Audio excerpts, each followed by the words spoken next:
2010, the world believed the 2008 crisis was over. Banks were saved, markets were rising, and politicians were celebrating. But inside Europe, a much bigger problem was hiding. Countries were running out of money.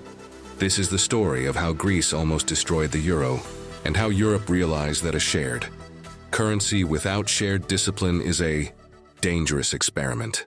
How it started. The euro was created with a dream. Many countries, one currency, one strong economy. But there was a flaw. Germany saved money and exported a lot. Greece, Italy, Spain, and Portugal borrowed cheap euros and spent heavily. For years, nobody cared. As long as banks kept lending, the party continued. Then came 2008, when the global crisis hit. Investors suddenly asked a simple question. Can these countries actually pay their debts? The answer was uncomfortable. Greece, the first domino. In 2009, Greece admitted something shocking. Its real budget deficit was not 6%. It was over 12%. Markets panicked. Interest rates on Greek bonds exploded. Greece couldn't borrow anymore. Without new loans, the government would collapse in weeks. Europe faced a nightmare. If Greece defaulted, banks in France and Germany would lose billions, and the euro itself could break apart. The bailout and austerity.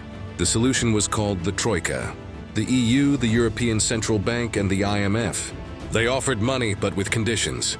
Cut pensions, raise taxes, reduce public salaries, sell state assets. This policy was called austerity. For ordinary Greeks, it felt like punishment. Unemployment hit 27%. Youth unemployment passed 50%. Protests filled the streets of Athens. Contagion effect. Investors then looked at other countries.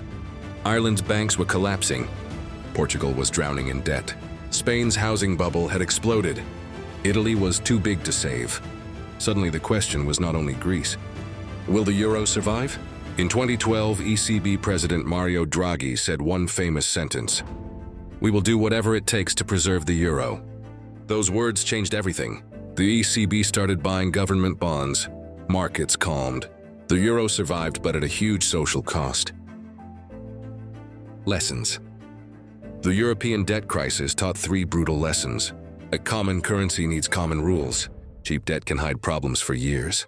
Saving banks is easier than saving people. Today, Europe is more stable, but the same debts are still there, just better hidden.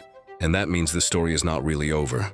If you want the next episode, we can go to 1997 Asian crisis, 2001 Turkey crisis, or the 1929 Great Depression. Tell us in the comments.